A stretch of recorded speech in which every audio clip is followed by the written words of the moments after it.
My family has always considered me a harbinger of misfortune. It is all because I can see a countdown to my relatives' deaths. I tell them when my grandfather, father, and mother will die. It all comes true due to various accidents. My 3 brothers hate me to the core because they think I cursed my parents and grandfather. My mother actually dies after giving birth to my younger sister, but my brothers dote on her to no end. They say she is their lucky star because everything goes well for the family after she is born. But didn't mom die while giving birth to her? On my 18th birthday, I see my death countdown when I look at myself in the mirror. I buy an urn I like and prepare a meal. I want to have one last meal with my brothers, but none of them show up even when the timer hits 0. I'd been able to see a countdown to death above people's heads since I was a child. The first time I saw it was when it appeared above my grandfather's head. I told my parents about it, but they didn't mind me. They thought it was just part of a child's imagination. When I saw my grandfather again the next day, he lay on the bed with a white cloth over his face.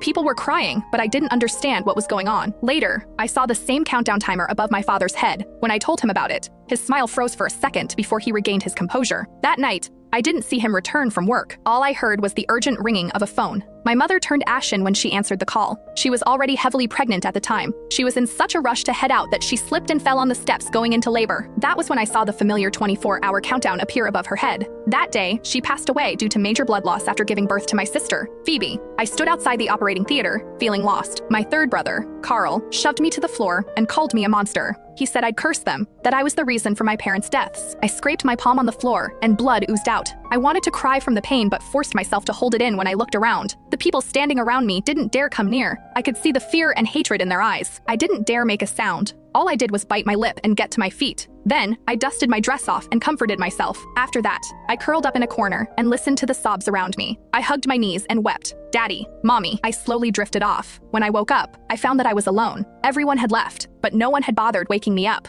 Was it because they didn't want me anymore? I got to my feet, feeling panicked. However, my legs were numb after being curled up for too long, so I fell to the floor. The corridor was silent. Only the blinding lights were with me. Pain consumed my body, and I couldn't hold back the flood of tears. That was the day everything in my life changed. My 3 elder brothers treated Phoebe like a princess, but avoided me like the plague. Even the maids brushed me off. It was a regular occurrence for me to go to bed while starving. That didn't stop me from reaching the age of 18, though. Carl always said I was a monster who would forever plague the rest of the family, and I somewhat agreed. I wondered whether I was still alive because I was too evil for hell to take me in. On this day, I got out of bed and headed to the bathroom to wash up. My hair was dry and frizzy, and my cheeks were sunken. No one would ever think I was the oldest daughter of the affluent Jensen family. That was beside the point, though. What caught my attention was the countdown timer above my head. I saw the bright red numbers above my mirror reflection. The day had finally come. I wanted to smile, but only managed to lift the corners of my lips slightly. I slowly put down my glass of water and stared dazedly at my reflection. I didn't have friends and rarely came into contact with anyone. How was I going